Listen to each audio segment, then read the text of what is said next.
Life should be many things for all of us, but it should seldom, if ever, be boring. We don't have enough time to waste any of it in a state of boredom, or at least any more than we have to. It may be necessary for us to attend meetings, but hopefully they can be kept as short and as close to the actual agenda as good manners permit.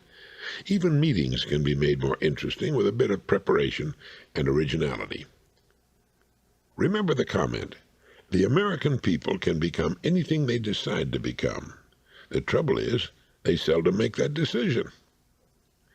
I woke up one morning about 15 minutes before the clock radio alarm was to sound off.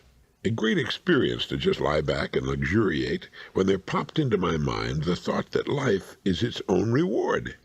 It came to me that having life itself, life being such a miraculous achievement, is like winning the grand prize. What we do after that, what we do with our lives, is the frosting on the cake. We hear young people ask, what's the purpose of life? The purpose of life is service, and whatever we decide to do or be to provide that service. We can do whatever we want with it. That's the terrible, to me wonderful, freedom of the existentialists. Never before have I been as conscious of how stunning an achievement life itself is, in all its forms.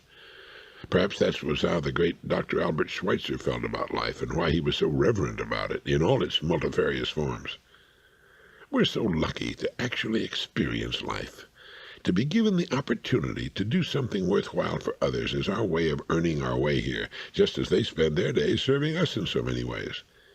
It becomes important, then, for us to do our work as creatively, as excellently as we can.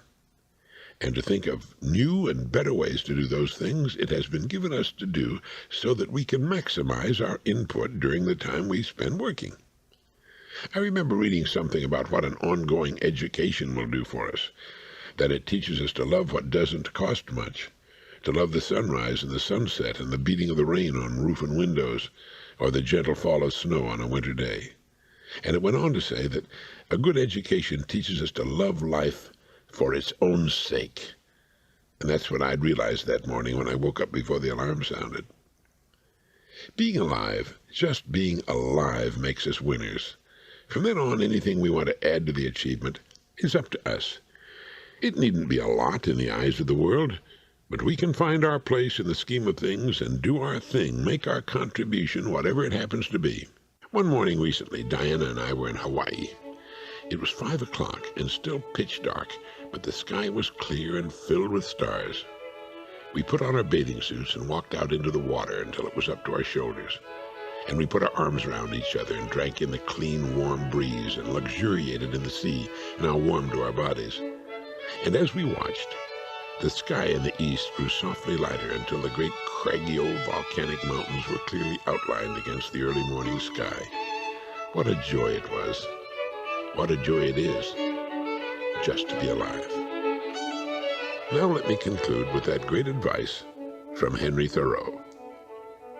If one advances confidently in the direction of his dreams and endeavors to live the life he has imagined, he will meet with a success unexpected in common hours.